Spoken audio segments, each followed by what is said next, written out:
Our top story is the latest inflation figures will be released in less than an hour's time. Predictions it could drop to its lowest level in over a year due to falling food prices. Well, experts are predicting the figure could come down by 0.5% from its current rate of 8.7%. But the Bank of England is still likely to go ahead with a 14th consecutive interest rate rise next month.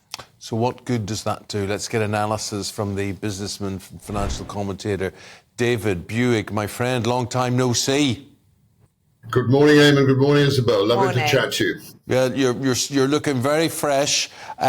Just want to say, I'm David. not sure about that. when we look at whatever the Bank of England are trying to achieve with these high interest rates, why are they still going ahead with them if inflation's coming down? It's not coming down fast enough, I'm afraid, Eamon. It's really, really stubborn. And Isabel's, when she said it's coming down from 8.7% to 8.2%, I would say that's disappointing when you see the United States, who of course had no oil problems or energy problems, came down from 4 to 3%. And next week, we're expecting the Eurozone to come down from 6.1% to 5.5%. And here we are, supposedly hoping at 8.2%. I was hoping actually for 7.9%. But this inflation on food just won't go away. It's down from 16.4% to 14.9%. But that's still outrageous. And until that actually gives. And then, of course, we've got all these other inflationary pressures that we've had. You alluded to the fact that this, if we have one on the 3rd of August, it will be the 14th rate increase, up from 5%. We've had 13 from 0.1% just about 18 months ago. Yeah. And the thing that people fail to understand on this, and this is where I think the bank has been criticized for being slow out of the blocks in getting rates up. The other thing, of course, is quantitative easing. And we were over generous during the time of the pandemic. £400 billion was spent on, helping people stay in work and that sort of thing. And so we've got a total of quantitative easing of £895 billion. Well, after the banking crisis, Mark Carney, who's then the governor of the Bank of England, should have cut it dramatically and introduced us back to some sort of commercial interest rate factor.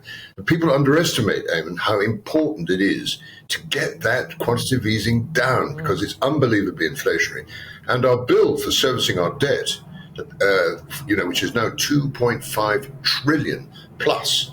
And when interest rates on an official basis have gone up from, say, 1.5% to just over 5% for 2 years, I mean, that is an astronomical increase in terms of having to service debt. And when we talk about a possible further 14th interest rate rise for the Bank of England, of course, then that gets a knock-on in terms of mortgages, and then that has a knock-on in terms of the housing market and actually even into the rental sector as well. Absolutely. I mean, we are 6% is what I call red light territory. It really is dangerous. Now, obviously, keys won't be returned to mortgages, but people just cannot service debt. Some of them as much as £500 a month on top of the cost of living problems that they've currently got. And I'm hoping and praying, and I think I'm sort of in Walter Mitty land, that Andrew Bailey and his MPC committee will pause and reflect on life on the 3rd of August, as the Federal Reserve did. Now, the figures are slightly different on this, but, the point is with interest rates, it is a blunt instrument. It's effective, but it takes 6 months to filter through, in which time, economically, you and I as individuals are hanging in rags. And it's very, very unhelpful. And I was just hoping that they could look at it for the time being, just for a little bit, and try and do something to stimulate business, industry and commerce.